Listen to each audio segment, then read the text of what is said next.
So good to see you all here this morning, and what a joy it is to be back with you. You're such a special community, and so thank you for just being you, for being who you are, what you are.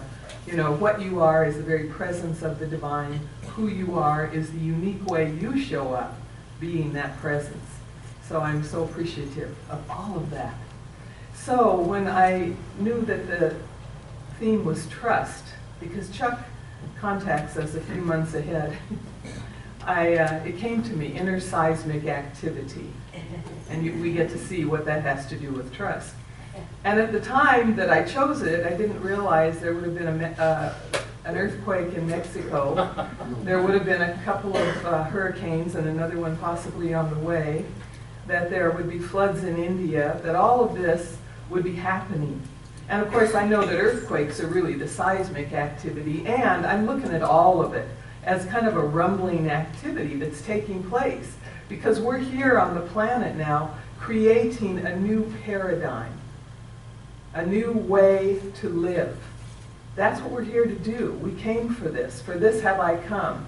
You may not be consciously aware of it, but your soul came to make a difference, to be a place in consciousness where something new is happening.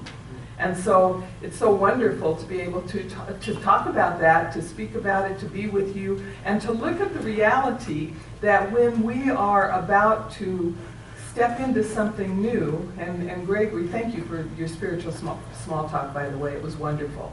And the idea that change can be challenging. And of course, we don't know what that new is going to look like. We can imagine it, we can vision it, we can visualize it, and yet we don't know what it's going to look like on the planet.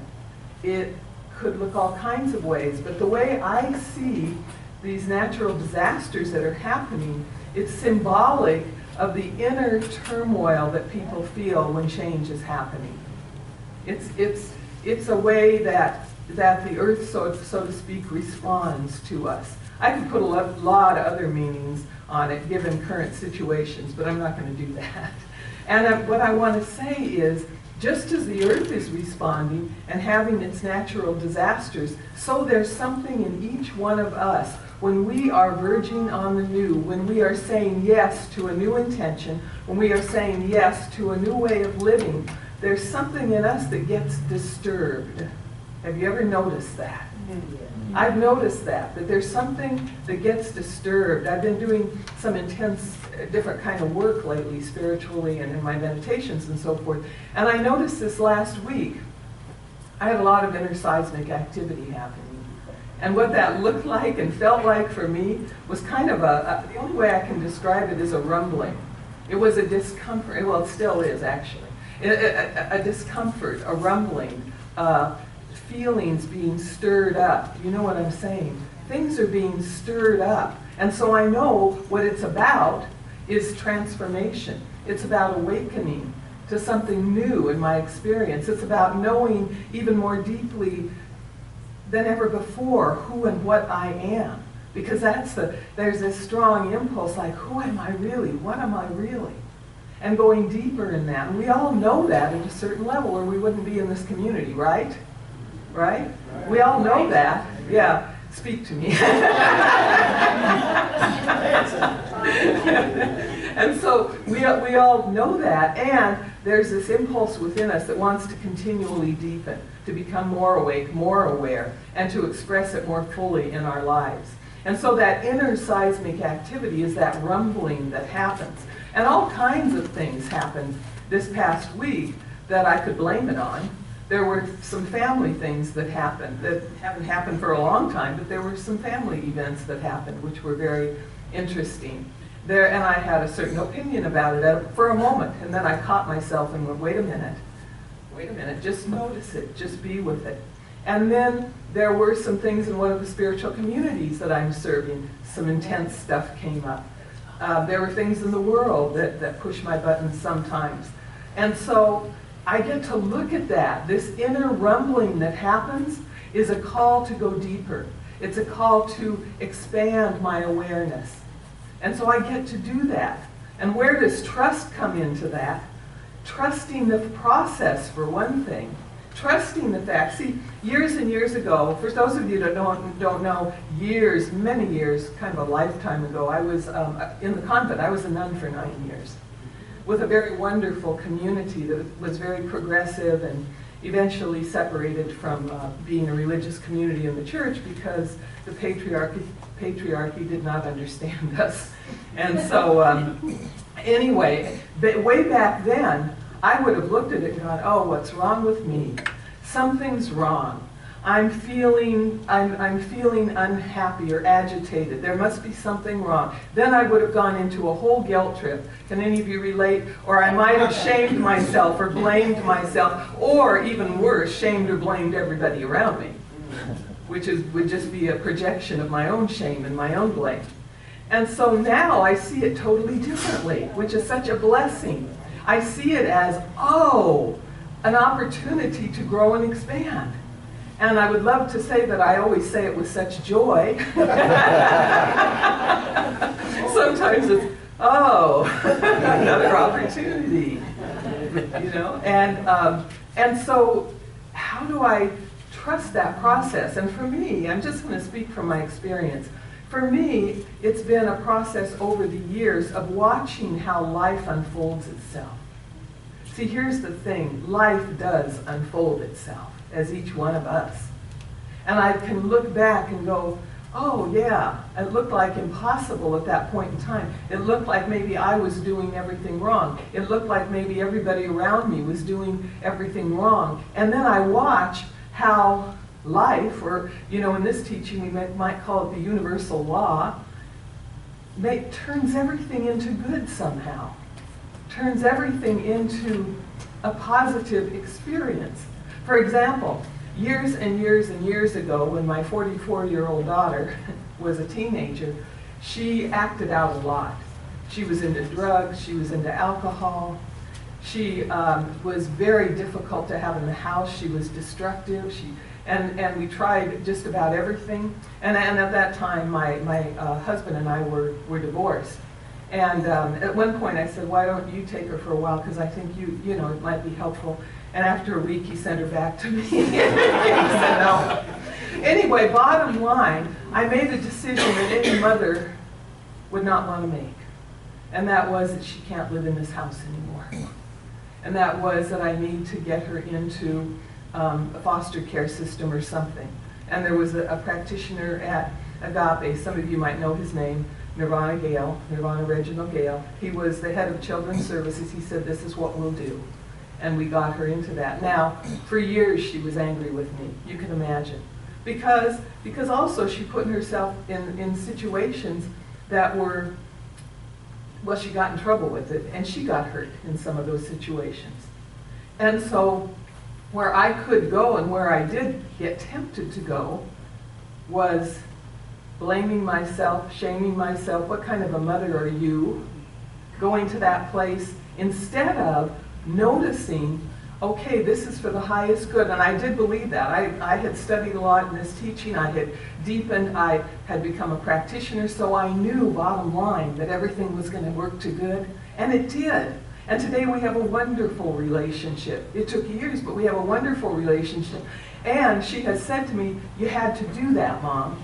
You know, that if I hadn't made that difficult choice and just trusted that life was going to support her, life was going to support me, that if I didn't make that difficult choice, that perhaps her life wouldn't be as together as it is now. You see what I'm saying?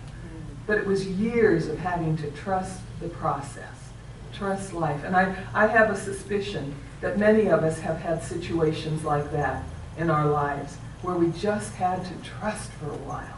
We just had to know that life is for us. See, spirit is a giving spirit. It's always giving of itself, always. That's one of the attributes of the divine. That's one of, when Michael Beckwith speaks, he talks about the givingness of God. Ernest Holmes, when he speaks, the givingness of God. I don't know the Fillmores as well, but they probably talked about that too, the givingness of God. And so God is always giving. And I can rely on that, I can sink into that, I can trust that because it's been proven in my life.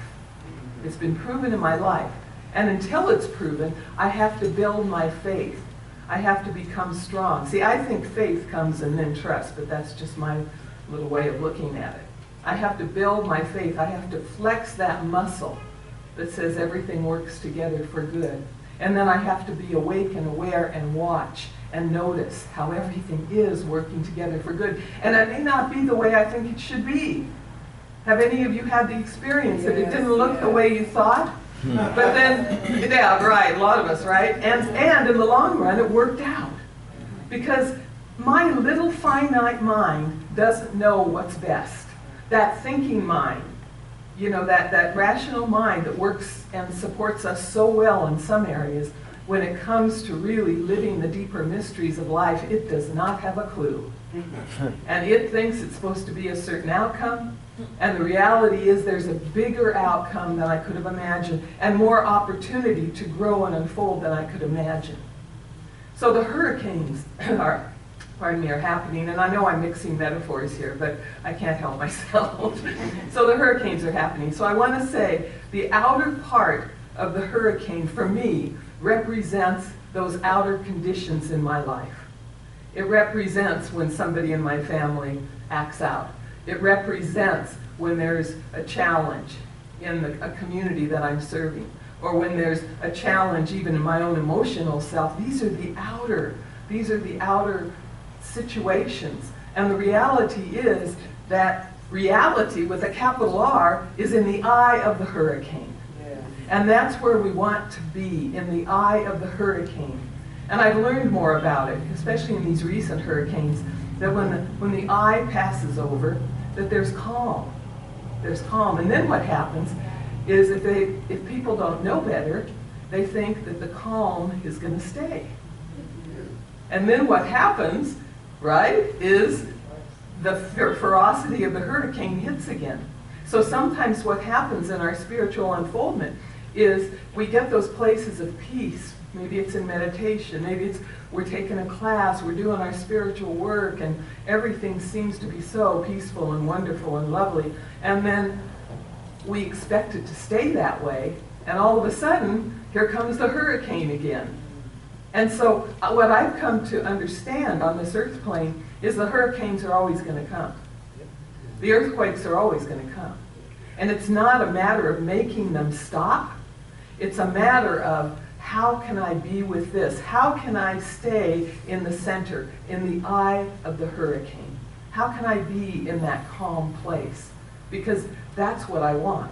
How can I see that everything that's happening around me is simply an opportunity for my soul to grow? Because that's why we're here. We're here to grow and evolve our soul. How can I see that these hurricanes in my life, these earthquakes in my life are opportunities? Peace be still. Know that I am God. In the midst of it, that's my opportunity to grow, to unfold, to expand, to see things in a new way, to know more clearly who and what I am. Yes. Who and what I am.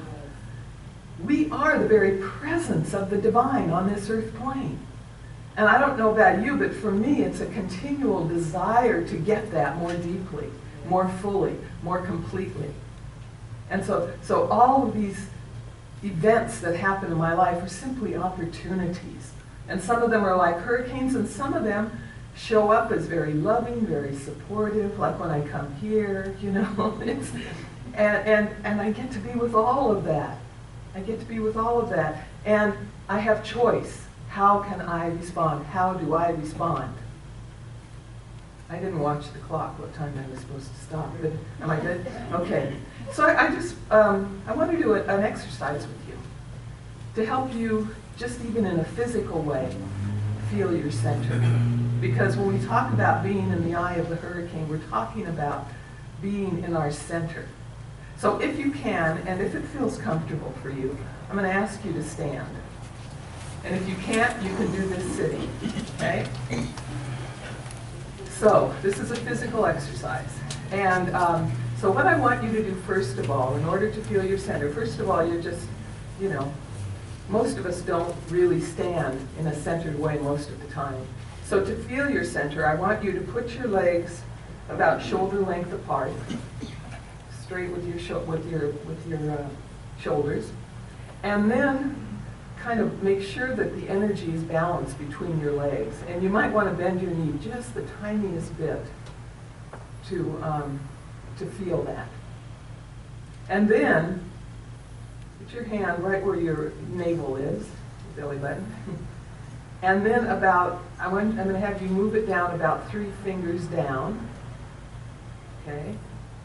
And then put the other hand over it, because this is your center. This is your physical center. And I want you to imagine that center in your mind, see it in your mind, and breathe into it, expanding your belly as you breathe in, and breathe out from it. And breathe in, and breathe out. Now this is what all martial artists know. They know that this is the center. And when you are in your center, you shall not be moved. People who practice Aikido, who practice Kung Fu, practice all those martial arts, this is what they do. And instead of trying to be the aggressor with someone, they're in their center just responding to someone. So, if you are up for it, I want to have you try something. And that is stand next to the person next to you, shoulder to shoulder, okay? Now just don't stand in your center for a moment, just do your usual thing, you know, however you usually stand. And then one of you, I want you to put your hand right here, pointing down on the other person's chest, not too far down. And you're just standing. Okay. Now I want you to push a little bit. Oh yeah, necklaces get in the way, I understand. Just push. Don't be afraid to push a little bit and see if you can make the person wobble. Can you do that? Is that person real centered then? Okay. Now, what I want you to do is get in your centered position. Okay? And feel it, get your weight distributed evenly. Knees bent a little bit. Yeah, it's just to still do a little bit more with you. Hand over your belly. And you could just do one hand. You don't have to do both right now. And then the person who put the pressure on, I want you to do this again. Put pressure on that person right around the sternum area.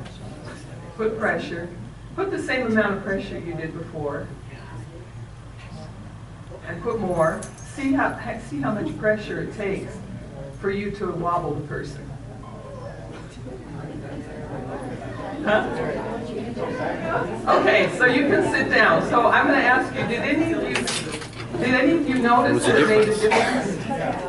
You know, and especially if you were the one that was feeling it. I don't want to take the time to have you do both ways, but if you were the one feeling it particularly, you could probably feel you were more anchored.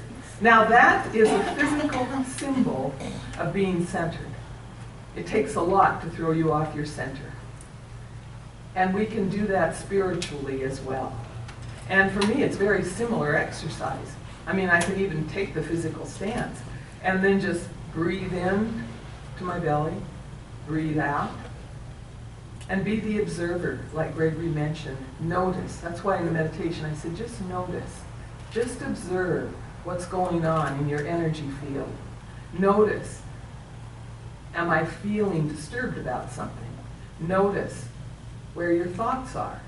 Notice how your body feels. And a lot of us want to run away from this because some of it isn't pleasant, some of it is real pleasant, and some of it isn't. And so to keep your center, to stay in that eye of the hurricane, in the midst of anything that's going on around you, you establish your center and you practice it. And I tell you, practice it every day so that when the hurricanes come, you're ready. It's not just, oh, okay, here's one, I'm going to practice now, which is what a lot of people do with spiritual practice. Oh, better pray now because something difficult's happening. No, it's establishing all the time that space so that when the difficult things happen, you go into that centered space. You can be with it, you can feel it, and you can be at peace with it, and you can trust the process. You can trust that process. So that's the message today, in the midst of all of this. And think about what would it take for me to feel safe, no matter what's going on in my life, what's going on in the world. What would it take for me to feel safe? And then what I want you to know is that that very thing is within you already. That very thing. If it would take peace, that's already there. If it would take order, that's already within you. If it would take being loved, that's already within you. If it would take being joyful all the time, it's already within you. You hear what I'm saying? Yes. It's being so anchored in spirit that we know our essence, and we know that all of the gifts, all of the qualities, all of the attributes of the divine are present within us and are operative within us when we just activate them, we notice them, we affirm them, we center ourselves, we feel it the very best we can. And then life supports us in that. We grow, we evolve. And what I've learned in my life is I just can trust now. I can trust. And even beyond the trust, I know I live in grace.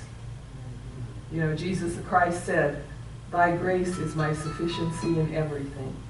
The grace of God is our sufficiency in everything. And that for me is even beyond trust. To trust, I still have to kind of have a little question going on. When I live in grace, I don't have any questions. It's just happening. My life is just unfolding. And in the workshop, we'll work more with grace. So right now, I just want to close this talk with a prayer. So let's just take a moment and turn within. And it is in such deep and abiding gratitude that I speak the word, knowing it is the living word, for I surrender to spirit, allowing it to have its way here.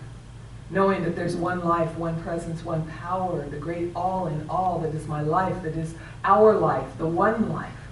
And so therefore, because I know there's only one, I know this, that no one or no thing can ever be against me, that life supports me ever and always. Even in those difficult times, those earthquake times, those hurricane times, life supports us always. And I claim and accept for all of us right here, right now, a deeper realization of this truth, a deeper realization of who and what we are, a deeper realization of our own magnificence, the love that we are, the peace that we are, the joy that we are, the givingness that we are, the wisdom that we carry within us, the guidance, the direction that's always happening. I'm grateful to acknowledge this and to know that this is so. And that just as God is too big to be defined, so we are too big to be defined. We are that center with no circumference. We are that center where life happens, where peace happens. And so I'm grateful for all of this.